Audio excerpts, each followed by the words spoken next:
Saya punya teman SD, saking solehnya dia nih, teman SD saya nih, kelas 4 SD, alias nanam ganja di belakang rumah. Kelas 4 SD Pak. Temen di nge-DM saya, Pak Ustadz gimana caranya biar kayak Pak Ustadz saya bisa berhenti narkoba. Yang kemarinan Pak Ustadz saya capek pakai sabu, cara berhentinya gimana? Saya bilang ketok-ketok aja atap mobilnya kayak angkot, gitu. Udah berhasil, ketika nggak tinggal di Manggarai, mungkin teman-teman tahu ya salah satunya si Wancoy itu kan. Nah, si Wancoy itu udah nggak pernah makin narkoba lagi. Semenjak kapan? Semenjak nggak tinggal di Manggarai lagi. Maka saya bilang kalau kamu belum kuat iman, ilmunya belum nyampe, jangan tinggal di Manggarai, saya bilang.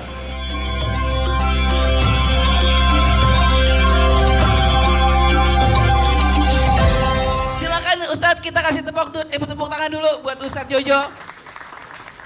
Nanti kisah perjalanannya mungkin kita dengarkan dari Ustadz. Silakan San. Assalamualaikum warahmatullahi wabarakatuh. Waalaikumsalam warahmatullahi wabarakatuh. Bismillah, alhamdulillah, wassalatu wassalamu ala rasulillah. Alhamdulillah, segala puji dan syukur Allah subhanahu wa ta'ala. Salawat berserta salam semoga selalu tercurah kehadiran Nabi besar Muhammad sallallahu alaihi wasallam beserta para keluarga, para sahabatnya dan orang-orang yang mengikuti di akhir zaman. Alhamdulillah, terima kasih pada para pejabat Granat, Masya Allah, Gerakan Anti Narkotika ya, Masya Allah, yang sudah mengundang acara di Palu ini. Tapi kalau tadi dibilang bahwa di Palu ini peringkat paling tinggi, tapi di sini wajahnya orang-orang baik semua, Bu. Kalau yang di sini aman, Tan. Ada sih satu tuh yang di belakang ngumpet tuh paling tuh. Enggak bercanda. Masya Allah.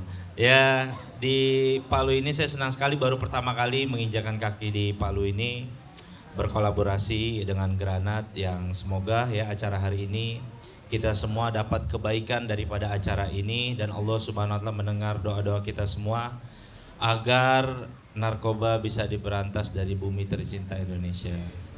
Jadi memang salah satu target dakwah saya juga ya, bahwa di podcast dimana-mana pun saya sampaikan bahwa sebenarnya setiap manusia itu dia tuh punya fitrah selalu pengen cinta akan kebaikan siapapun dia.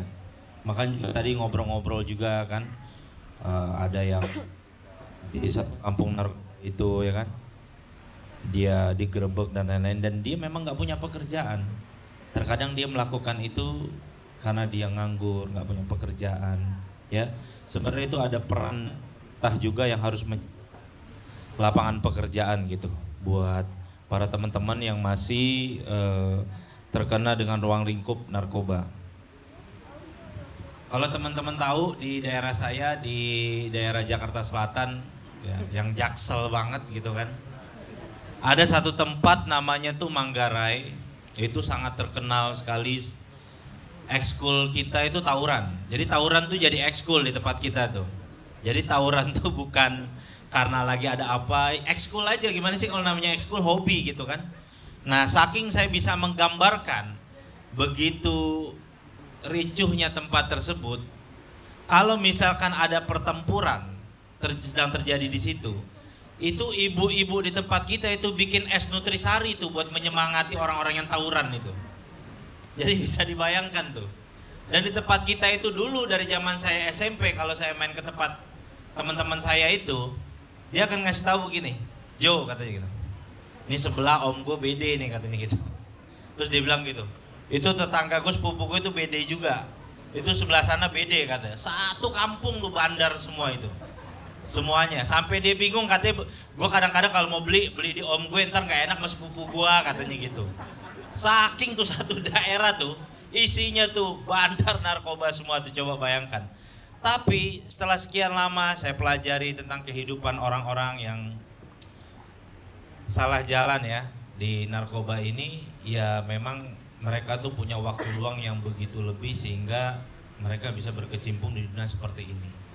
Makanya saya selalu bilang sama teman sekalian, bikin waktu yang produktif apapun, kerjain aja, mau ngumpul sama orang, kumpul sama orang-orang yang baik. Saya dari kelas 4 SD aja di tempat daerah saya itu, saya punya teman SD Saking solehnya dia nih, teman SD saya nih, kelas 4 SD, alias nanam ganja di belakang rumah. Kelas 4 SD Pak, nanam ganja Pak di belakang rumah Pak, kelas 4 SD. Di tempat saya itu teman saya tuh nakalnya minta ampun. Sampai satu ketika yang namanya orang makan narkoba itu biasanya step by stepnya itu kalau kita dari SD biasanya mulai coba-coba ngerokok, berani ngerokok. Makanya kadang-kadang saya baru tahu kenapa dulu ya orang tua tuh kadang-kadang ngomel sama kita waktu kecil tuh kalau kita ngerokok gitu kan, walaupun kalau sudah dewasa itu pilihan kita masing-masing kan. Karena rata-rata kalau sudah begitu pengen yang lebih lagi tuh kita tuh. Cobain lagi ke narkoba yang lebih, nanti cobain lagi. Sampai teman saya nih yang kehidupannya keluarganya orang mampu, sampai terakhir kali saya besuk dia di rumah sakit yang orangnya gemuk sekali, sampai badannya kurus, dan dia bilang sama saya tuh, Jo, gue udah gak kuat lagi, gue gak ada kuat. Akhirnya meninggal dunia dia. Teman saya, CS saya kemana-mana tuh, meninggal dunia dalam keadaan kayak begitu. Dulu kalau di tempat sekolah kami itu, kalau teman-teman pernah datang ke daerah Jakarta Selatan, ada mall namanya Kota Kasablanka, itu di belakangnya ada kuburan Belanda, kuburan Chinese, kuburan Islam, kuburan Nasrani, semuanya tuh kuburan ada.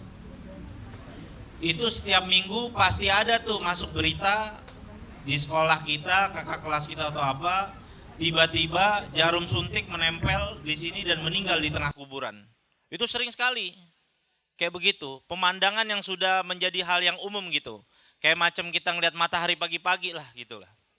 Jadi sudah seperti hal yang umum kita melihat seperti itu.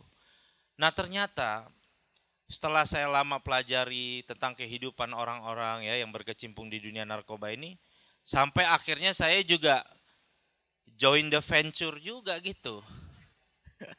Sampai akhirnya saya join juga gitu kan. Yang awalnya cuma coba-coba ya kan. Kalau kata teman saya pepatah dari Yunani itu kalau orang main narkoba tuh, I try, I buy, I sell. Katanya begitu pepatahnya.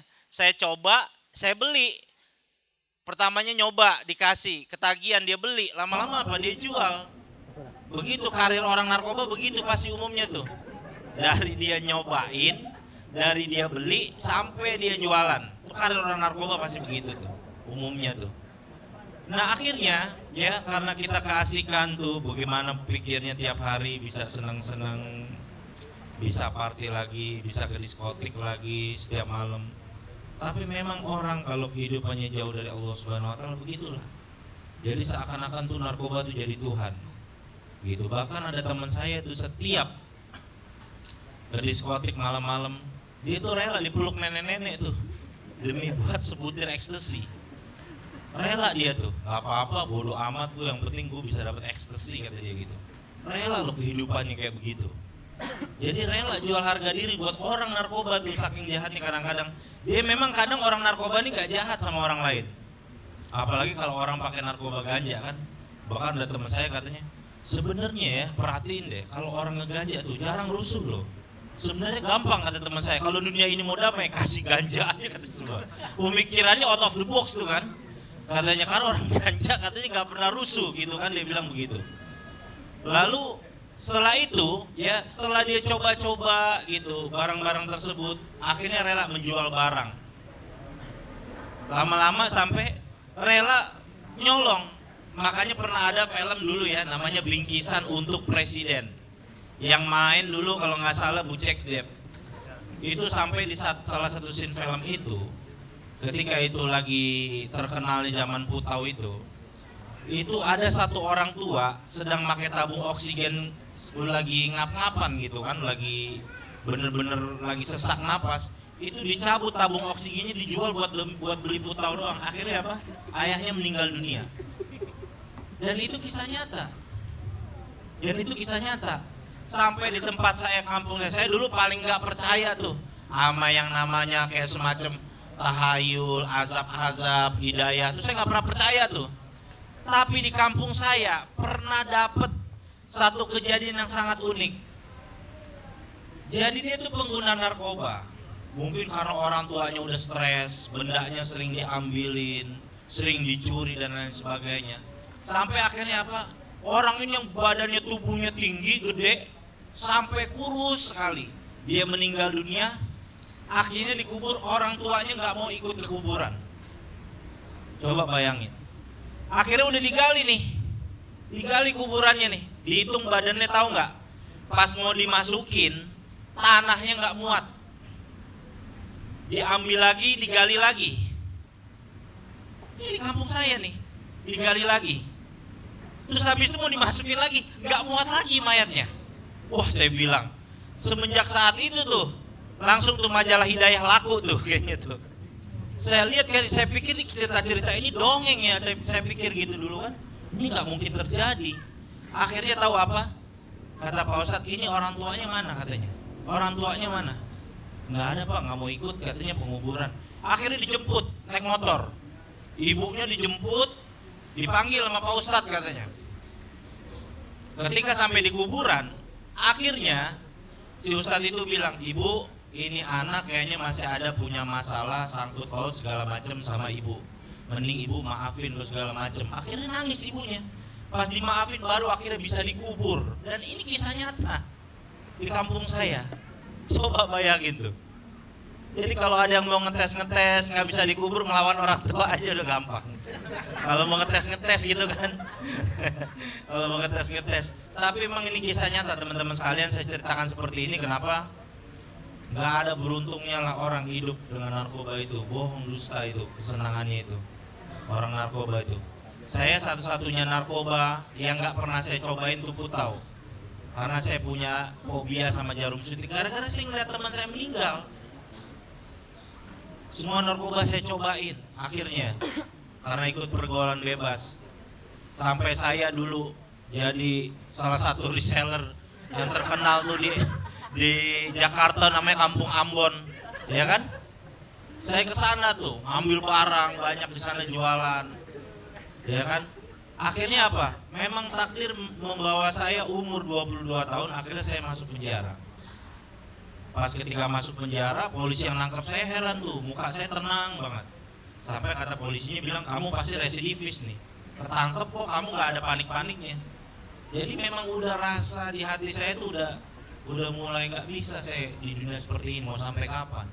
Tapi kan ketemu teman-teman lagi, udah pulang nih di rumah ngerenung kan, mau sampai kapan nih kita. Tiba-tiba ada SMS dari teman, pakai sepatu dah buruan jalan lagi. Udah merenung, udah bener-bener begini lagi merenung, ditelepon sama teman, di mana udah buruan gue jemput, berangkat lagi akhirnya. Sampai kapan gitu kadang-kadang. Makanya kalau kita punya teman, kita masih berkecimpung ya dengan menggunakan narkoba, ada teman nasihatin kita, itu pada hakikatnya sebenarnya apa? Itu Allah Subhanahu Wa Taala yang sedang menegur kita. Kalau di Al-Quran itu tertibnya itu seperti apa? Kalau Allah Subhanahu Wa Taala sayang kepada satu kaum, kepada satu orang, dikirimkan para nabi, ya seperti Firaun, kan bejat tuh kelakuannya Firaun, dikirim Nabi Musa untuk ngingetin dia. Sebenarnya Allah tuh sayang gitu. Kalau tertibnya di Al-Quran itu, kalau kita nggak bisa diingetin pakai nasihat, pasti kita ini akan diingatkan dengan kejadian. Pasti aja begitu. Kalau ada teman kita nih memperingatkan kesalahan kita, terus kita nggak mempan, nggak mau dengerin, tinggal tunggu aja beberapa kejadian. Kalau nggak masuk penjara, bisnisnya bangkrut, sakit terus-terusan nggak sembuh-sembuh, udah tinggal pilih aja itu, antara tiga itu. Makanya kalau ada teman-teman kita yang mengingatkan kita, salahnya kita di jalan orang yang berkecimpung di dunia narkoba, kita harus terima dengan lapang dada. Itu sebaik-baik teman seperti itu, ya kan? Kata Nabi Muhammad SAW, perumpamaan seseorang yang berteman dengan penjual minyak wangi, ya kan, pasti dia akan ikutan wangi. Dan perumpamaan seperti orang berteman dengan orang yang buruk adalah seperti orang yang berteman dengan pandai besi. Kalau nggak kena apinya, pasti dia akan kena percikan asapnya. Jadi artinya apa? Teman itu memberikan pengaruh yang sangat besar dalam kehidupan kita, baik atau buruknya perjalanan kehidupan kita. Itu udah pasti begitu. Udah pasti begitu. Nabi SAW beliau bersabda, Almar'u ala dini khalili. Seseorang itu akan didekatkan dengan agama atau akhlak temannya. Pasti begitu. Jadi kalau kita satu-satunya cara, banyak teman-teman yang nge-DM saya, Pak Ustadz gimana caranya biar kayak Pak Ustadz saya bisa berhenti narkoba. Yang kemarinan Pak Ustadz saya capek pakai sabu, cara berhentinya gimana? Saya bilang ketok-ketok aja atap mobilnya kayak angkot, saya bilang gitu. Enggak, saya bilang jauhin teman kamu lihat, pasti pengaruh besar yang ada dalam kehidupan kamu makan narkoba, pasti dari teman kamu, saya bilang. Mau gimana ceritanya? Abis gimana teman saya enak Pak Ustadz? Iya mau nggak mau. Demi masa depan kamu tinggalin teman kamu tersebut. Sampai kapan? Sampai ilmu kamu nyampe. Saya bilang begitu. Kenapa? Karena kalau orang ilmunya nggak nyampe nih, kalau orang pengguna narkoba, nggak usah pakai bahasa dia. Ketemu jalan, temen udah gini, ats. 3 huruf dong, ats. Gas. Mainnya udah 3 huruf tuh, ats, gas. Udah, itu padahal baru melihat mukanya aja. Jadi di situ tuh ada isyarat dari Nabi. Cara paling terbaik untuk menghilangkan keburukan yang ada dalam kehidupan kita, yaitu tinggalkan suasana kampung kamu yang gak baik, hijrah kamu pindah ke tempat yang orang baik. Makanya kalau teman-teman saya bilang, kamu masih gak kuat di sini, udah pindah sana keluar kota, cari kerjaan di luar kota sana, atau biar kamu mau jadi TKI kayak di luar negeri, asalkan kamu jangan berada di kampung kamu dulu.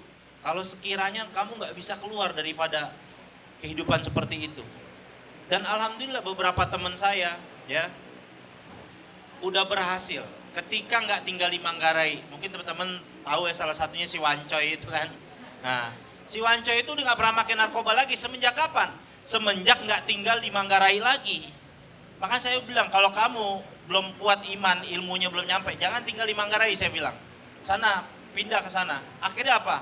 Pada pindah ke pinggir-pinggir Jakarta, ke Depok, ke Bekasi. Akhirnya kehidupan mereka pun tertata.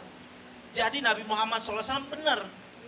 Satu-satunya cara supaya orang bisa meninggalkan narkoba, meninggalkan keburukan dalam kehidupan dia, pindah ke kampung orang baik. Kenapa?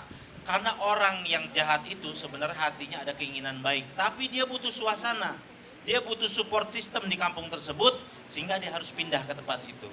Akhirnya apa? Qadarullah, di tengah perjalanan orang ini meninggal dunia. Malaikat azab datang kan, ini orang telah bunuh 100 orang, dia masuk neraka. Kata malaikat rahmat, enggak, dia udah tobat, dia udah niat tobat, dia mau kampung orang baik.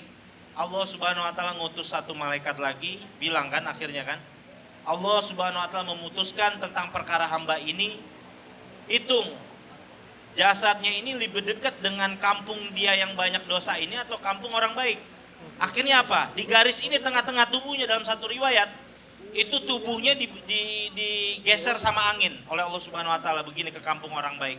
Akhirnya diterima tobatnya, dimasukin ke surganya Allah Subhanahu wa taala. Coba bayangkan betapa kasih sayangnya Allah Subhanahu wa taala tuh.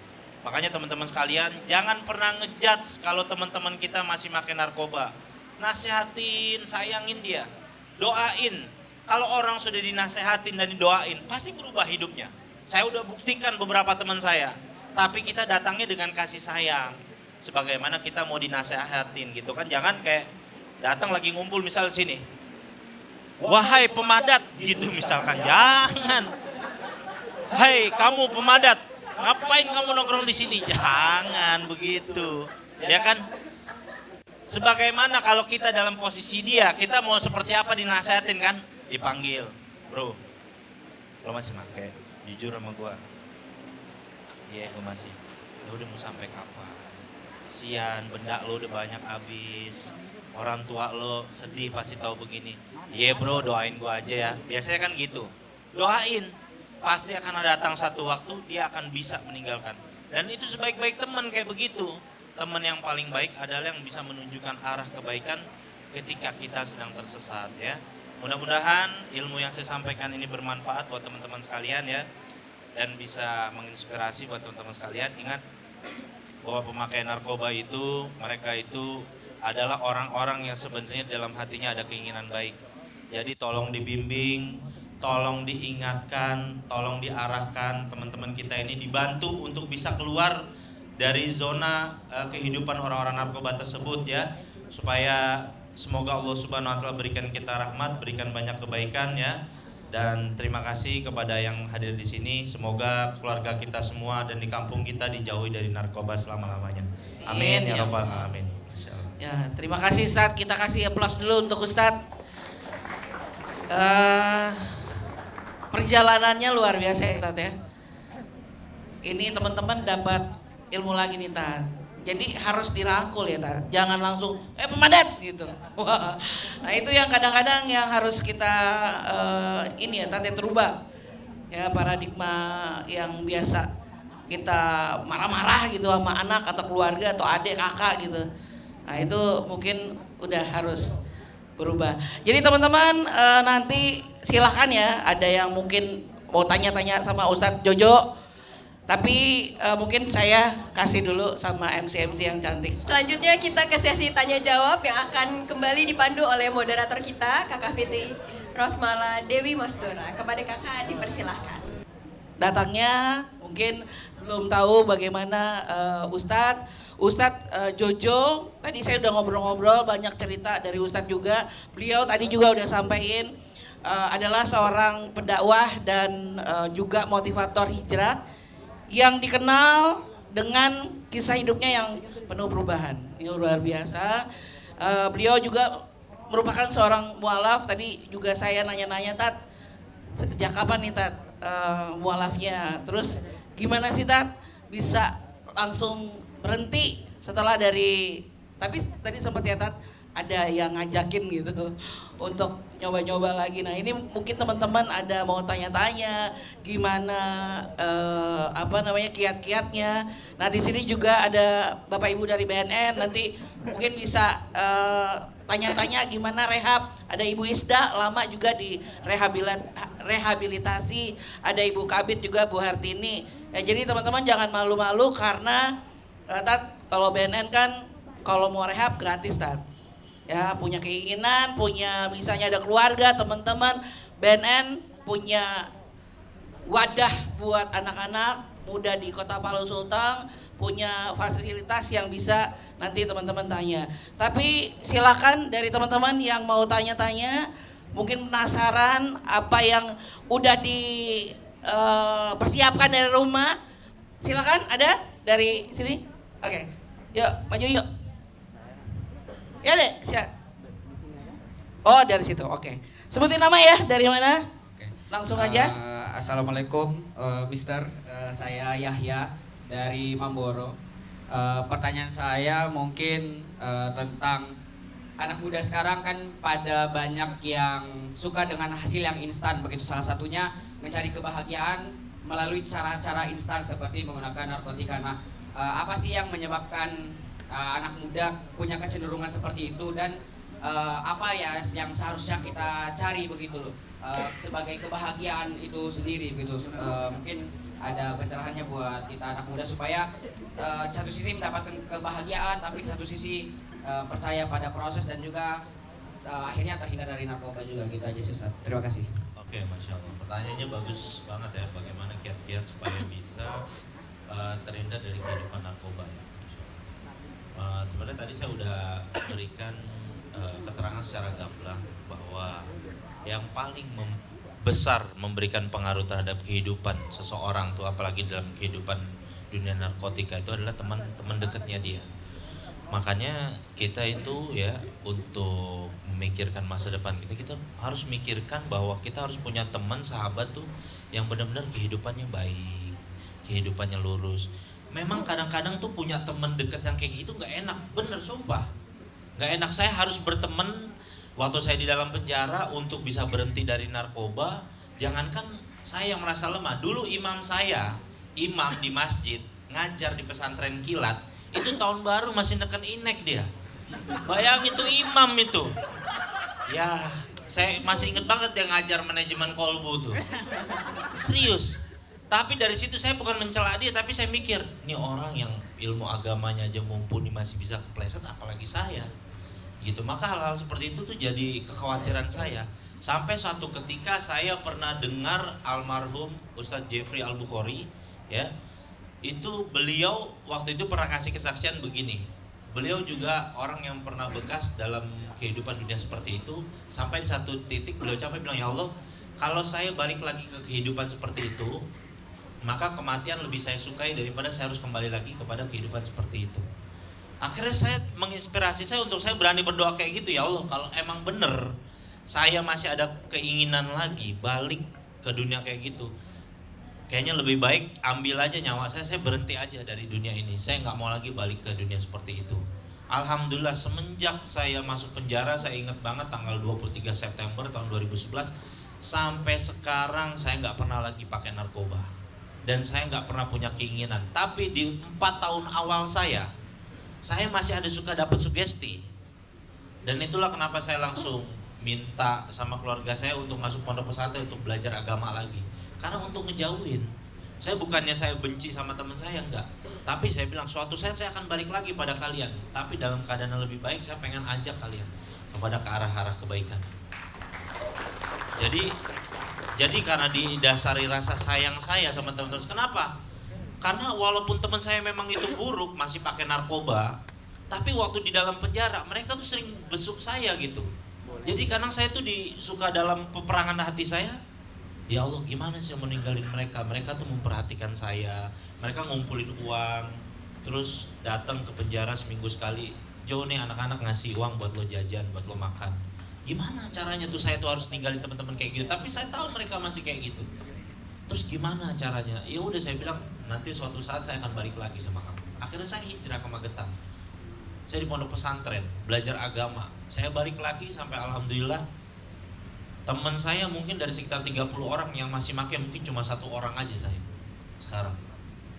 Itu juga 1 orang tuh wah memang ya saya yakin sih belum dapat hidayah aja memang. Tapi yang lain-lainnya tuh alhamdulillah tuh. Jadi kita dalam kehidupan dunia ini intinya begini, kalau kita nggak bisa mempengaruhi kebaikan kepada orang lain, pasti kita akan terpengaruh kepada perkara yang keburukan. Itu udah sunatullahnya begitu. Jadi kalau kita misalkan melihat, saya sampai ada di titik seperti ini ya kalau dalam pergaulan. Ini mohon maaf, orang mau bilang saya egois apa segala macam silakan. Kalau seandainya saya berteman sama kamu nggak bisa mendatangkan manfaat akhirat agama buat saya, dan kamu nggak bisa mendatangkan keuntungan dunia sama saya, mohon maaf, untuk apa saya berteman sama kamu? Sampai saya titik ternyata kita tuh harus setega itu sama orang gitu loh. Jadi sama diri kita sendiri untuk mencambuk diri kita sendiri, ya kan? Kita berteman sama orang dia nggak bisa ngingetin kita perkara agama, nggak bisa memberikan manfaat sama kita. Dalam perkara dunia dia nggak bisa memberikan pekerjaan, bahkan mungkin terkesan nyusahin. Ya intinya berteman sama orang seperti itu manfaatnya apa? Dan saya bisa dapat paham itu ketika saya dewasa. Dulu saya nggak ngerti. Makanya dulu kata dokter saya, kamu tahu nggak Jo, kamu pakai narkoba dari umur berapa katanya? Kalau sebenarnya saya dari ekstasi itu dari 2 SMA dok, saya bilang. Itu semenjak saat itu kamu pakai narkoba, itu perkembangan saraf kamu tuh berhenti di umur segitu. Maka pikiran kamu tuh gak akan pernah dewasa. Makanya rata-rata orang pemakai narkoba sifatnya kayak anak kecil. Kenapa? Pola kembang sarafnya tuh gak berkembang, dia berhenti di situ, sifatnya kayak anak kecil. Makanya ketika sudah dewasa baru saya paham. Oh begitu. Jadi intinya kalau kita nih berteman sama orang, kamu bisa datang, bisa bawa manfaat buat akhirat gak? Buat ngingetin saya kalau saya lalai dari sholat, dari perintah agama. Oh iya, dalam sisi itu saya nggak bisa dapat sisi dunia, pekerjaan, wala dunia, harta segala macam, bisnis sama kamu nggak apa-apa. Kamu bisa datengin manfaat buat saya perkara agama. Kalau nggak bisa dapat juga perkara agama, kita bisa dapat manfaat dari dia apa? Dia bisa nolong kita membantu pekerjaan, memberikan kita supaya bisa nafkah sama keluarga.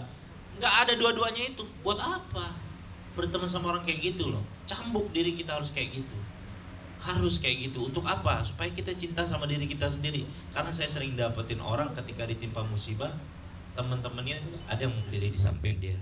Dan saya udah sering lihat bahkan keluarganya pun gak bisa berdiri di samping dia. Dan alhamdulillahnya saya merasa bersyukur bahwa teman-teman saya masih peduli sama saya seperti itu. Gitu. Iya, benar juga sih Tat ya. Ini teman-teman punya pengalaman juga nih saya Tat. Adik kandung nih Tat. Tadi Ustadz bilang ada kerusakan ya di otak ya. Adik saya tuh udah berhenti sekitar 10 tahun Tat dari narkoba. Almarhum, sekarang udah meninggal. Nah, impactnya adalah di masa depannya. Masih muda Tat. Karena itu jantung kan. Dia punya saraf juga udah terganggu. Jadi setuju banget sih kalau Ustadz Jojo bilang, karena saya punya pengalaman yang benar-benar sadis banget Tat, narkoba itu. Nah jadi itu bisa jadi apa namanya pelajaran juga ya Tat buat kita anak-anak muda. Nah mungkin ada yang mau tanya-tanya lagi teman-teman dari sini? Oke, ya. Ada mungkin bisa dibantu?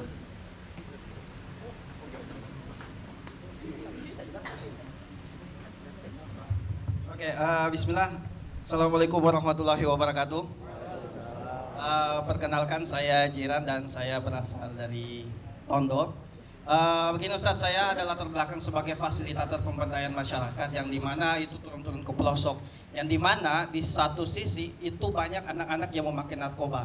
Nah di sini saya mau menanyakan tentang POV dari pandangan orang tua. Biasanya anak-anak yang memakai narkoba itu karena permasalahan broken home, permasalahan keluarga dan lain sebagainya. Sehingga apa? Dia mencari dopamin instan, kesenangan instan untuk melakukan hal-hal narkoba tersebut. Nah, saya meminta mungkin di sini kan ada banyak anak muda yang mungkin akan jadi calon orang tua dan mungkin ada bapak-bapak yang mempunyai anak. Bagaimana POV kita untuk mengatur anak ini supaya tidak kehampaan, apalagi dalam situasi dalam broken home tersebut, kira-kira seperti itu Ustaz. Mungkin bisa dalam sesi POV orang tua dan juga kita teman untuk saling mengingatkan satu sama lain. Terima kasih. Assalamualaikum warahmatullahi wabarakatuh. Masya Allah. Bagus banget Mas ini pertanyaannya. Nah itu Tat. Jadi saya tuh di dalam penjara kan ketemu sama beberapa bandar. Nah mungkin jadi pelajaran juga, mudah-mudahan kayak bapak-bapak yang ada di sini yang suatu saat diangkat jadi mungkin jadi Kapolda, ya kan, jadi Kapolri. Jadi sebenarnya itu satu perkara yang mengganggu dan nggak baik dalam kehidupan penjara itu yang saya perhatikan. Itu ketika pengedar atau bandar narkoba itu disatukan dengan pemakai dalam satu sel. Dan itu satu perkara yang sangat nggak bagus buat saya. Kenapa? Karena di dalam penjara itu, ya, orang-orang yang tadinya pemakai, dia ngambil S1 sama bandar dia. Ngambil S1 dia sama bandar. Itu tahu nggak, di dalam penjara kita sampai ada pelajaran itu apa? Plastik klip ngelempar sampai 50 meter ke depan. Coba bayangin tuh. Di dalam penjara dibelajarin kayak begitu tuh. Nah makanya salah satu pengaruh, dan saya lihat dari kehidupan banyak yang di dalam penjara itu, ada yang orang tuanya pengedar narkoba, anaknya pemakai, akhirnya masuk. Dan memang ada kaitannya dengan ilmu-ilmu yang ada di dalam kitab-kitab ulama Islam. Kebanyakan anak pemakai narkoba itu nggak pure daripada kesalahan anaknya. Itu nggak pure. Betul kata Mas, ini nggak pure. Salah satu di antara beberapa sumbernya, ini mohon maaf, ini mungkin gak enak didengar, tapi ini adalah salah satu fakta yang saya temukan berdasarkan survei kepada beberapa pengguna. Rata-rata ada orang tua, mohon maaf, memberikan harta yang haram kepada anaknya. Orang tuanya punya penghasilan yang gak baik dari harta yang haram sehingga memberikan pengaruh kepada anaknya. Dan ini banyak orang yang gak notice seperti ini. Kalau kita bilang hal seperti ini setelah saya pelajarin, kenapa ya kita dalam Islam tuh harus nyari harta yang halal? Kenapa ya kok kita nggak boleh nyari harta yang nggak berkah gitu kan? Iya kayak begitu. Dan rata-rata saya lihat di dalam penjara orang-orang ya yang pelaku korupsi, bandar narkoba, mohon maaf nih, saya dapeti istrinya itu selingkuh, anaknya kecelakaan mulu, akhirnya makai narkoba. Rata-rata begitu ceritanya sama. Dan bahkan si pengedar narkobanya itu pun, mohon maaf, hidup dalam sakit-sakitan, bolak-balik rumah sakit, harus cuci darah. Karena saya tahu, dulu saya pernah jadi tamping di klinik. Jadi saya tahu tentang kehidupan orang-orang seperti itu. Jadi ternyata polanya seorang anak itu bisa menggunakan narkoba, itu ada pengaruh daripada kesalahan didik orang tuanya. Itu jelas sekali itu. Selain pergaulan yang bisa memberikan pengaruh, tapi didikan dari orang tua itu sangat jelas sekali. Jadi saya dulu tuh paham. Dulu waktu saya kecil, saya main di satu lingkungan yang gak baik, tiap pulang saya tuh digesperin mulu kan, dipukulin sama orang tua saya. Ngamuk saya, semakin dipukulin malah semakin nentang, malah semakin ngeyel. Tapi setelah saya dewasa, saya pikir orang tua saya itu gak bisa membahasakan ke saya bahwa ternyata orang tua saya itu berbuat seperti itu ke saya, supaya saya tuh nggak main di lingkungan itu. Karena pada akhirnya apa? Ketika saya menormalisasi, saya dari umur 4 SD udah biasa tuh ngelihat orang-orang yang lebih tua dari saya jarum suntik di sini sambil ngobrol, dan saya duduk aja di situ seperti memperhatikan walaupun saya nggak pakai suntiknya itu, tapi seperti menormalisasi segala sesuatu perbuatan yang salah. Dan akhirnya apa? Karena sudah menormalisasi melihat sesuatu yang salah itu, lama-lama jadi rasa ingin coba. Tapi salah satu bentuk daripada pengaruh besar itu memang benar didikan orang tua itu. Makanya kita nih jadi pelajaran, kita ini yang sudah jadi orang tua ataupun nanti yang kelak jadi orang tua, maka perhatikan betul, sering komunikasi sama anak. Ya, beri penerangan kepada mereka bahwa kenapa hal ini efek mudaratnya seperti apa, kasih tahu. Ajak mereka juga bicara, menurut kamu narkoba itu seperti apa? Jadi ada interaksi dua arah. Kan kalau di Al-Quran kan diceritain kan Nabi Ibrahim sama Nabi Ismail kan ngobrol berdua, itu interaksi di dalam Al-Quran, itu ilmu Al-Quran bahwa seorang ayah sama seorang anak harus ada interaksi dia. Ajak anak kita ngobrol. Nah, menurut kamu tuh narkoba tuh seperti apa? Minta pandangan dia supaya dia ini narkoba tuh jahat pak, kayak gini segala macam. Berarti dia tahu dengan kesadaran dia sendiri. Betul nak, papa tuh punya teman seperti ini dan itu memang jahat nak. Jadi papa berharap kamu jangan pernah nyentuh yang namanya narkoba. Kalau kamu sudah mulai tergoda dan melihat teman kamu ada di situ, kamu cerita sama papa, bilang kayak gitu. Kamu cerita sama ibu, kamu cerita sama mama. Kalau kamu ngelihat ada teman kamu yang pakai narkoba, cerita sama papa, cerita sama mama. Kita tuh harus terbuka. Kalau dulu saya ngelihatnya, saya nggak bisa nyalain orang tua saya, tapi karena orang tua saya tuh hanya memberikan hukuman, tapi nggak memberikan penjelasan. Kenapa saya nggak boleh main di kampung yang banyak orang pakai narkoba? Nggak dijelasin. Saya cuma dibilang, kamu jangan main ke situ lagi. Kalau main ke situ lagi, papa pukul. Taunya cuma itu aja, tapi kita nggak pernah dapat penjelasan, gitu loh. Sehingga teman-teman yang di sana, ya namanya orang narkoba tuh ngerasa temennya tuh enak aja, asik gitu kan. Sehingga kitanya sendiri lalai. Tapi benar, masnya ini memberikan satu penerangan memang benar. Rata-rata itu memberikan efek yang sangat besar tuh adalah didikan dari orang tua. Itu sangat benar sekali mas. Oke, kakak dapat ini karena udah. Oh, nanti hubungi panitia ya, dapat hadiah. Nah, ada mungkin satu lagi, tapi sebelumnya Tat, benar nggak sih Tat? Ini karena dulu pernah di BNN ya, Ibu Tini ada dikasih tahu ya kandungannya. Yang saya kaget Tat, ternyata di sabu itu ada kandungan minyak rem Tat. Benar nggak sih Tat? Karena waktu saya di BNN banyak banget nih yang serem-serem di dalam sabu tuh, ternyata salah satunya kandungan minyak rem Tat. Pantesan aja kita maksudnya kalau ada yang sudah coba-coba kehajar juga ke kepala ya Tat, ya benar ya? Nah, mungkin mudah-mudahan di sini ya bapak-bapak ini ada yang suatu saat jadi Kapolri, jadi pejabat. Mudah-mudahan jangan pernah disatukan narapidana antara pengguna dan pengedar itu. Pengguna itu sampai tahu loh cara bikin sabu. Ini bahannya dari amfetamin, ini harus diginiin. Itu ada pelajarannya di dalam. 2 SKS atau 3 SKS gitu. Kali pertemuan tuh. Iya, jadi kayak ada pelajarannya gitu, sampai kayak belajar. Saya juga sampai bingung gitu. Oh iya ya, sampai suatu saat saya bilang, saya kalau ketemu pejabat suatu saat saya bilang, Bapak dari Kementerian Hukum dan HAM, Bapak, saya sebagai orang yang udah hidup di penjara dan saya merasakan ada suatu kesalahan Pak dalam sistem hukumnya ini. Jangan pernah menggabungkan bandar narkoba dengan pengguna Pak. Karena itu dua tipikal orang yang beda Pak. Orang pengguna itu kalau dia bergaul sama bandar, ilmunya nambah nih tinggi nanti. Dia tahu, dia pengen rasa penasaran, dia pengen coba lagi. Saya pernah ketemu sama anak muda di daerah saya itu Manggarai masuk. Dia tegur saya, Bang, lu masuk dari kapan gitu? Terus saya tanya kan, lu kasus lu apa? Jual sabu bang gitu. Laku berapa tuh lu seminggu? Dia bilang katanya, gue bersih bang dapat duit 15 juta katanya seminggu. Ya kan? 15 juta seminggu, kalau sebulan kurang lebih 60 juta, 50 juta ya kan? Kalah tuh gajinya Ferdi Sambo tuh. Ya kan? Pak Ferdi Sambo kan gajinya 25 juta, 35 juta tuh. Dia bisa bilang loh, masih muda bisa megang uang 50 juta sebulan. Ya kan? Dia cerita, gue nggak make bang sabu itu bang, gue cuma jual doang katanya. Ya kan? Dan dia bergaul sama orang-orang, ngajarin orang-orang akhirnya. Makanya mungkin ya kelak nih Mudah-mudahan nih wajah-wajah orang Palu kan calon-calon menteri semua nih. Amin. Masya Allah, suatu saat ya, ingat nih pesan saya, kalau kalian ada yang jadi Kementerian Hukum dan HAM, berurusan dengan penjara, sampaikan aspirasi saya, jangan pernah menggabungkan pengedar narkoba dan pengguna.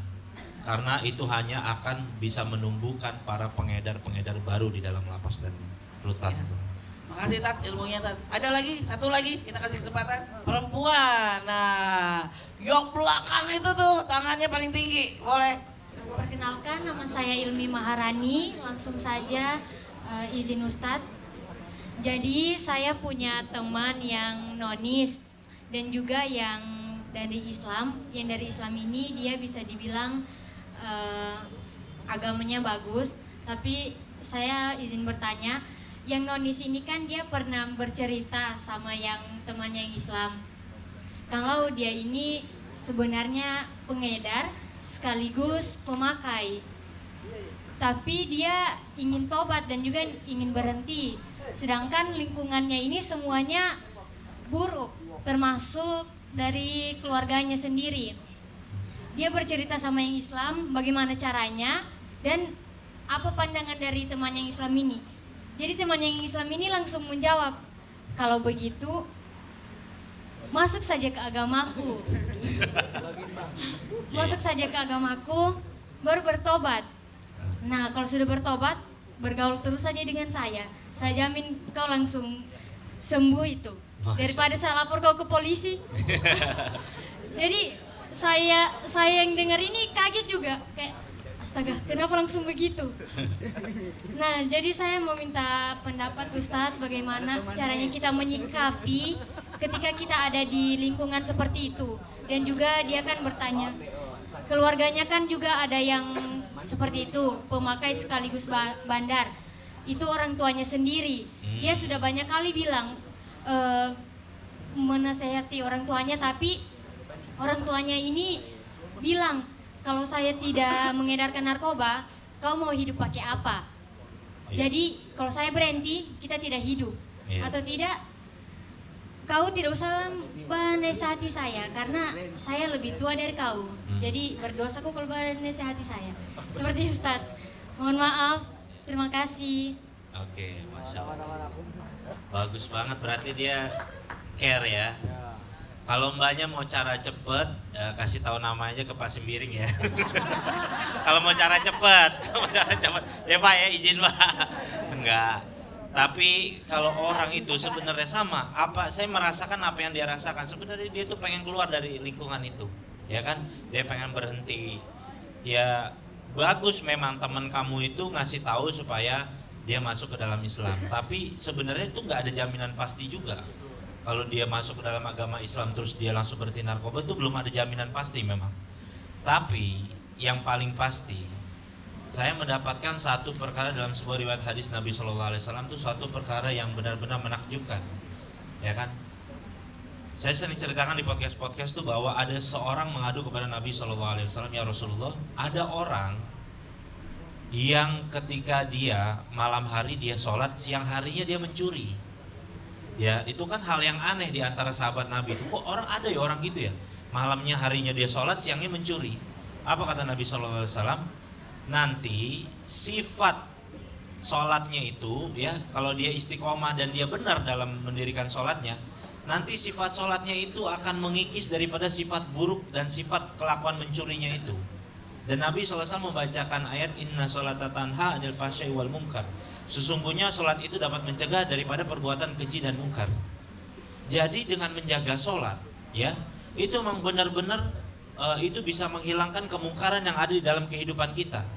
Entah itu kita nih mungkin di sini kita punya dosa yang berbeda-beda, ya, kesenangan terhadap dosa yang berbeda-beda. Ada orang yang senang dosanya narkoba, ada orang yang senang dosanya main judi, ada orang yang senang, mohon maaf, dosanya main perempuan, misalkan laki-laki gitu kan. Nah, itu macam-macam orang. Tapi dengan menjaga sholat, memperbaiki kehidupan sholat, buat khususnya orang Islam, pasti akan terperbaiki itu kehidupannya. Dan saya merasakan betul, dari tahun 2011 sampai sekarang, alhamdulillah, yang namanya narkoba saya nggak pernah pakai lagi, dan alhamdulillah nggak pernah punya keinginan lagi. Bahkan saya sampai berani memutuskan, makanya saya bilang sama teman saya, kamu benar-benar berhenti narkoba, bener gak? Berani gak doa kamu? Ya Allah, kalau saya balik lagi ke narkoba, saya minta mati aja, berani gak? Kalau belum berani ya belum tulus kamu pengen berhenti. Kalau kamu udah benar-benar berani ngomong, ya Allah kalau saya balik lagi ke dunia ini, saya lebih baik mati aja, lebih saya senang. Udah berarti kamu udah taubatan nasuha soal narkoba. Jadi coba tanya temennya, berani gak kamu? Kalau perlu nazar, kalau kamu balik lagi ke kehidupan dunia itu, lebih baik mati aja kamu. Lebih baik nyawa saya diambil ya Allah. Kalau dia berani sampai kayak begitu, itu berarti benar-benar bahwa orang itu tulus pengen berhenti dari narkoba. Ya, mudah-mudahan teman kamu juga dikasih hidayah dan juga dikasih kekuatan sama Allah ya untuk bisa berhenti dari narkoba, Masya Allah. Iya, luar biasa. Satu lagi tadi, iya Dek, silakan. Sebutin namanya, dari mana? Perkenalkan, nama saya Adel, saya dari Sigi. Pertanyaan saya mau cerita sedikit dulu. Dulu saya punya teman akrab, saking akrabnya kita sudah seperti saudara. Kami ke kajian sama-sama.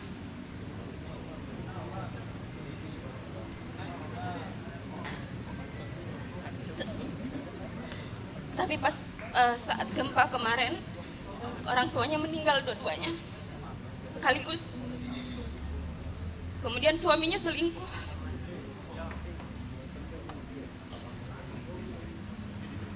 Kemudian dia terjerumus ke narkotika. Sampai-sampai dia mengirimi saya barang-barang, foto-foto yang dia pakai. Dikirimi saya gelas-gelas tabung yang enggak tahu itu fungsinya seperti apa. Saya tidak tahu harus berbuat apa saat itu karena saya bingung, saya takut. Karena dia sudah sampai-sampai mengaku dia Jibril, dia utusan Tuhan. Saya takut, saya takut terkontaminasi lah istilahnya. Jadi saya melarikan diri, meninggalkan dia dengan kondisi yang seperti itu. Jadi pertanyaan saya, apakah saya salah meninggalkan teman saya ini? Dia muslimah bercadar seperti saya. Jadi tidak ada jaminan untuk kita terbebas dari narkotika. Kuncinya kita cuma minta doa terus sama Allah biar dijauhkan dari barang haram ini. Kemudian pertanyaan saya kedua, bagaimana alurnya kalau kita ada di posisi seperti ini? Apa yang harus kita lakukan gitu? Kita mau kemana alurnya? Kalau misal kita ke BNN, kita harus ngapain gitu? Kita harus hubungi siapa? Ya, sekian pertanyaan dari saya. Wassalamualaikum warahmatullahi wabarakatuh. Orang tua waktu gempa berarti 2018 ya. Kehilangan kedua orang tuanya, lalu setelah itu dia menikah, punya suami, lalu bercerai. Lalu setelah bercerai dia merasa seperti takdir baik itu nggak pernah dalam kehidupan dia, sehingga akhirnya dia frustasi dan menggunakan narkoba dengan perkataan-perkataan yang juga sampai seperti itu. Yang Mbak harus lakukan yang pertama kali itu ya, pastinya Mbak sudah menasihati dia secara langsung, secara baik-baik. Dan yang kedua, Mbak hadirkan orang yang sekiranya paling dia dengar pembicaraannya. Misalkan dia ada orang, biasanya kita tuh selalu punya orang yang selalu kita dengar pembicaranya, dan biasanya orang itu orang yang selalu baik dalam kehidupan kita. Kayak misalnya saya sama om saya tuh sayang banget. Karena apa? Saya sering dibeliin sepatu, dibeliin jaket, dibeliin apa, sehingga om saya itu omongannya lebih saya dengar dibandingkan omongan orang tua saya. Gitu, karena om saya itu lebih seperti menganggap saya seperti anaknya. Kamu hadirkan ya orang-orang yang ada, orang pentingnya di dalam kehidupan dia, dan kamu ceritakan soal masalah ini kepada orang tersebut. Nah setelah itu kamu datang berdua pada itu, kamu beritahu bawakan dia hadiah. Kata Nabi SAW, seseorang yang saling bertukar hadiah itu akan menimbulkan kasih sayang. Jadi cara paling terbaik itu untuk membuat orang, bahkan Nabi SAW kalau ketemu sama orang yang membenci beliau malah dikasih hadiah justru. Apalagi orang nggak benci sama beliau. Orang yang benci sama beliau aja dikasih hadiah jadi cinta, apalagi orang yang nggak benci sama kita gitu kan. Bawakan hadiah kepada dia. Setelah dibawakan hadiah, dinasihati mengenai bahwa ini apapun yang terjadi dalam kehidupan kamu itu semuanya ujian dari Allah. Kamu mau suka, kamu mau ridho, mau ikhlas, nggak akan berubah takdir itu. Mau seneng, mau enggak, mau guling-guling lagi di pasir, nggak akan bisa berubah takdirnya. Memang sudah harus berjalan seperti itu. Beritahu dia, nasihatin dia, nanti di sepertiga malam terakhir sholat tahajud kamu doakan. Sudah. Nanti suatu saat kamu sering kirimin hadiah, kamu ada kelebihan rezeki, kamu belikan dia hadiah, kirimin dia hadiah. Kalau perlu, kalau dia nggak bisa dengerin, kamu nggak berani deketin dia, kirim dia pakai surat aja, kasih dia hadiah, kirimin dia surat. Sampai suatu saat, insya Allah Subhanahu akan berikan dia hidayah dan berikan dia keyakinan lagi untuk bisa balik lagi kepada agama yang lurus, keyakinan lurus. Karena memang nggak bisa setiap orang itu ya bisa lari dari takdir gitu. Kayak saya tuh pernah belajar di dalam penjara kan. Saya dikasih tahu sama guru saya, Yusuf, dia bilang begitu. Orang-orang kalau di dalam penjara tuh kan tahu nama saya kan namanya Ali Yusuf. Kalau orang-orang pada panggil Jojo itu cuma teman-teman lama saya aja sebenarnya. Yusuf, kamu tahu nggak kan? Kalau seandainya kita nih dikasih tahu mengenai takdir ini kita masuk penjara, kita harus menjalani 5 tahun. Tapi setelah mengalami 5 tahun kita dalam penjara, setelah itu akan ada banyak kehidupan yang baik datang kehidupan kita. Kira-kira mau tahan nggak 5 tahun itu dalam penjara? Musibah itu kita mau tahan nggak? Mau? Jangankan itu.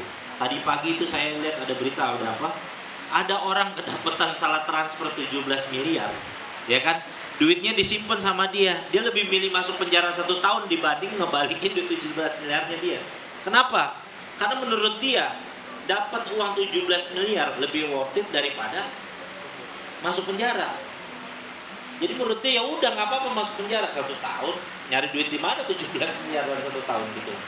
Nah artinya kita tuh dalam keadaan seperti itu kita harus yakin apapun dalam kehidupan dunia ini akan datang. Takdir baik, takdir buruk itu pasti datang. Nggak siapapun dia orangnya. Saya banyak bergaul sama artis-artis yang di televisi, sering menghubungi saya secara personal langsung. Mereka sering curhat kok. Yang di media sosial, haha ketawa cerita.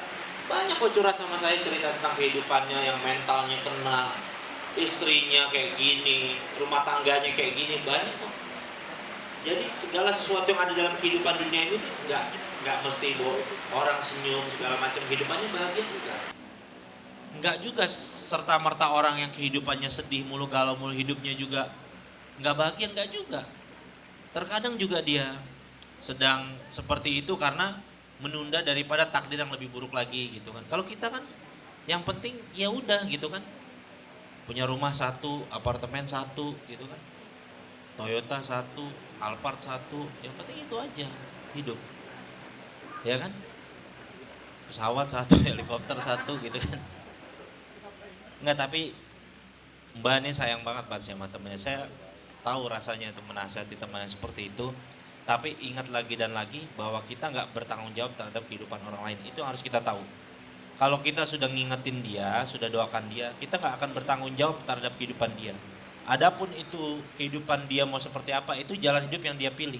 Kita nggak bisa maksa. Kata guru saya tuh, salah satu hal yang paling kita nonsen, nggak mungkin kita inginkan dalam kehidupan dunia ini, bahwa orang lain ikut pemikiran kita atau ikut kemauan kita. Nggak akan pernah bisa kita. Kita nggak bisa ngontrol kehidupan orang lain. Yang kita bisa, bagaimana kita tunjukin rasa sayang kita dengan menasihati dia, dengan memberikan dia hadiah, bentuk kasih sayang kita. Sisanya kita nggak akan bertanggung jawab akan kehidupan dia. Kalaupun memang ternyata dia berjalan, tiba-tiba nauzubillah, temannya ini ternyata jadi pasien rumah sakit jiwa, itu memang takdir yang harus dia jalani. Dan kita harus terima. Dan kita harus cukup berujar dalam hati, alhamdulillah. Bukan saya yang diuji dengan kehidupan seperti itu. Mungkin kalau saya yang diuji, mungkin saya bisa lebih-lebih dari dia. Gitu loh. Tapi asal muasal dari setiap musibah itu pasti dari orang tersebut. Saya tuh pernah ada orang pengen bunuh diri di lapas Cipinang. Tiba-tiba teman saya call saya karena saya tahu saya bekas narapidana. Bro, tolongin gue dong, gue punya temen di lapas Cipinang pengen bunuh diri. Orangnya udah stres banget. Ayo dong bro, lu bantu nasihatin. Oke, saya temenin. Saya ngunjungi dia di lapas Cipinang. Akhirnya dia cerita tuh, dipanggil. Pas lagi kunjungan dia cerita. Saya bilang, oh kamu lagi ada masalah apa sebenarnya mas? Yang pertama dia bilang begini. Saya masuk penjara. Saya punya anak satu-satunya, masih kecil. Ketika saya masuk penjara beberapa bulan kemudian anak saya meninggal dunia katanya. Anak saya satu-satunya itu meninggal dunia. Lalu setelah itu istri saya lama-lama nggak tahan sama saya karena saya dalam penjara. Lalu tiba-tiba istri saya jadi TKI ke Korea. Terus saya bilang, tiba-tiba di Korea dia kirim foto dia lagi tidur sama 3 cowok. Itu hati saya sakit, dia minta cerai, tiba-tiba dia kirim foto dia lagi tidur sama 3 pria katanya. Nggak sampai di situ aja, tiba-tiba dia itu dikasih amanah untuk jadi tamping kepala lapas di Cipinang. Setelah dikasih itu akhirnya dia tiba-tiba ada di sel tikus. Itu sel yang ada di dalam sel penjara lagi, tempat yang terisolasi lagi dari napi gitu kan. Tiba-tiba di dalam itu, dia di dalam sel tikus itu dia berdua sama orang laki-laki. Ini orang katanya gila dukun, gila jadi dukun. Sampai dia bilang itu di kaki kamu ada anak kamu tuh lagi grendotin kamu gitu. Sehingga dia stres, kepikiran. Tiba-tiba berapa hari kemudian teman satu kamar itu meninggal dunia di tempat yang jadi dukun ini. Dan dia harus bermalam sama mayat satu malam. Sampai teriak-teriak di lapas, di jeruji. Saya bilang, wah multiple nih saya bilang nih. Kalau istilah di Mobile Legends, savage nih udah nih masalahnya nih. Iya kan? Berlipat-lipat itu masalahnya. Saya bilang apalagi yang saya mau nasehatin kan. Udah begitu ceritanya. Cuma saya yakin Al-Quran tuh gak pernah salah. Setiap musibah atau masalah yang ada datang dalam kehidupan kamu, itu pasti sumber muasalnya dari kesalahan dan dosa diri kamu sendiri. Minggu depannya saya diundang ceramah di lapas Cipinang. Di lapas yang sama itu, saya gak bisa nasehatin. Saya bilang, ya udah kamu yang penting sabar aja. Dia sampai gebrak meja gini. Apakah Allah adil dengan kehidupan saya? Katanya gitu. Saya sudah sholat, saya sudah ini. Kenapa saya diuji terus? Wah, saya nggak bisa ngomong apa-apa. Minggu depannya saya diundang tausiah. Saya tanya sama orang masjid, Bang, kenal nggak bang sama abang ini? Oh ya kenal tuh Pak Ustadz. Oh dia gimana orangnya selama ini? Dia kalau nggak salah lagi di sel tikus tuh Pak Ustadz. Kenapa sebabnya dia ada di sel tikus? Jadi gini Pak Ustadz. Dia tuh diangkat jadi tamping kepala orang kepercayaan, kepala keamanan lapas, dikasih fasilitas tinggal di ruangan KPLP dengan AC, dengan pokoknya mewah. Tiba-tiba dia pakai narkoba lagi. Dia pakai narkoba lagi, lalai, ketahuan sama kepala lapasnya tersebut, dimasukkan ke sel tikus. Lalu saya bilang, itu dia masalahnya. Saya bilang, kamu udah dikasih fasilitas enak di antara napi-napi lain. Lagi-lagi kamu kecewain Allah. Sekarang masalahnya di mana? Ketika dia tiba-tiba dapat takdir yang gak baik. Salahnya dari mana? Al-Quran bilang, dari sebab dosa kamu sendiri. Jadi bukan karena Allah gak adil. Jadi Allah ngasih pelajaran sama dia. Gitu loh. Makanya kalau dikasih banyak nikmat, yang bersyukur. Jangan malah kamu kufurin nikmatnya Allah Subhanahu Wa Taala. Pasti sebab yang dialami teman Mbak ini, pasti Mbak mungkin tahu atau nggak tahu. Di balik itu pasti ada kesalahan dan dosa yang dia buat dan dia nggak mau mengaku itu. Permasalahan orang yang saya ceritakan tadi itu, dia nggak mau ngakuin kesalahan dia. Kan kita nih kadang-kadang kita punya salah dosa sama Allah, kita nggak mau ngaku. Itu yang beratnya tuh. Dan nggak merasa bersalah, merasa baik-baik aja kehidupan kita. Nggak pernah sholat, duit banyak, kayak merasa baik-baik aja. Karir jabatan tinggi nggak pernah sholat, merasa hidup baik-baik aja, dikasih musibah sama Allah. Tiba-tiba masuk rumah sakit, kecelakaan, merasa baik-baik aja. Bagaimana coba? Apa kita nggak pernah baca Al-Quran bahwa semua dosa sebab musibah yang dialami manusia itu dari dosa manusia sendiri. Jadi kita nggak akan pernah bisa bertanggung jawab. Yang kita bisa itu hanya menasehati dan mendoakan. Karena itulah yang dilakukan oleh Nabi Muhammad SAW. Begitu ya Mbak ya kurang lebihnya. Ya, terima kasih Sat. Nah, mau tanya Sat, ini masih berdakwah melalui podcast Green Voice Ramadan Sat? Alhamdulillah masih. Ya mungkin teman-teman bisa dengar itu ya Sat. Jadi macam-macam materi yang ada di podcast ya Sat. Iya. Alhamdulillah sih banyak. Di beberapa podcast itu juga mungkin karena ngelihat background yang cukup unik kali ya. Saya dulu bekas bandar narkoba terus berdakwah kayak gitu, mungkin ya karena memang saya pengen ngasih tahu lah teman-teman Saya tahu ada rasanya di titik teman-teman yang pernah pakai narkoba gitu, dan saya alhamdulillah merasa bersyukur sama Allah untuk mensyukuri nikmat saya ini. Saya ingin kasih tahu tutorialnya gitu sama orang-orang yang pengen keluar dari dunia narkoba. Saya tahu nih ilmunya. Cuman sekarang tinggal ada di pilihan teman-teman sekalian. Makanya banyak orang yang cerita sama saya, ya pilihannya ada kembali lagi di diri kamu. Saya udah kasih tahu jalannya, saya udah alhamdulillah udah bisa keluar dari dunia ini. Dunia seperti ini ya kembali lagi kepada kamu pilihannya kan. Kamu masih senang dengan dunia itu atau mau ninggalin dunia itu? Ya, terima kasih Sat. Ini kajian Granat Sulteng, inisiatif Pak Ketua terbaik kita. Kita kasih aplaus dulu Sat ya. Dan ada teman-teman Granat Sulteng Tat, semoga ini kayaknya jarang atau belum pernah ya Pak Ketua ya. Ini luar biasa Pak Ketua kita. Sekali lagi kita kasih aplaus dong untuk Pak Ketua, inisiatifnya luar biasa. Karena ini hari Senin Saat ya anak-anak muda biasanya ada nongkrong di mana, tapi tetap stay untuk mendengarkan kajian Granat Narkoba Fly sementara daun selamanya.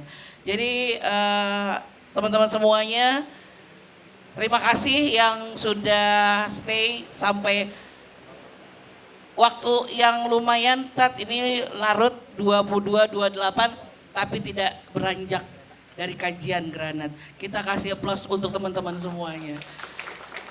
Dan yang pasti tadi Ustadz sudah berulang-ulang menyampaikan kiat-kiat dan juga pengalaman-pengalaman beliau.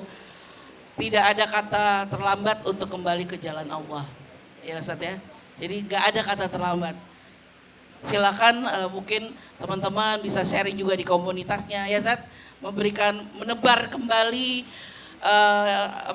kajian-kajian yang juga Ustadz sudah sampaikan pada malam hari ini. Dan terima kasih Ustadz sekali lagi. Selamat jalan lagi ke Jakarta besok subuh ya Ustadz. Habis sholat subuh, semoga selalu menjadi inspirasi banyak orang. Dan malam hari ini alhamdulillah kita tercerahkan. Benar ya teman-teman ya? Tercerahkan banget Ustadz. Ini anak-anak muda yang punya mimpi, punya harapan, punya cita-cita yang pastinya saat ini sangat bisa menjadi bekal di kemudian hari, di kehidupan sehari-hari. Dan hari ini sudah banyak hal-hal yang dapat kita bawa untuk kedepannya. Demikian Bapak Ibu, teman-teman, saudara-saudaraku semua. Terima kasih. Wassalamualaikum warahmatullahi wabarakatuh.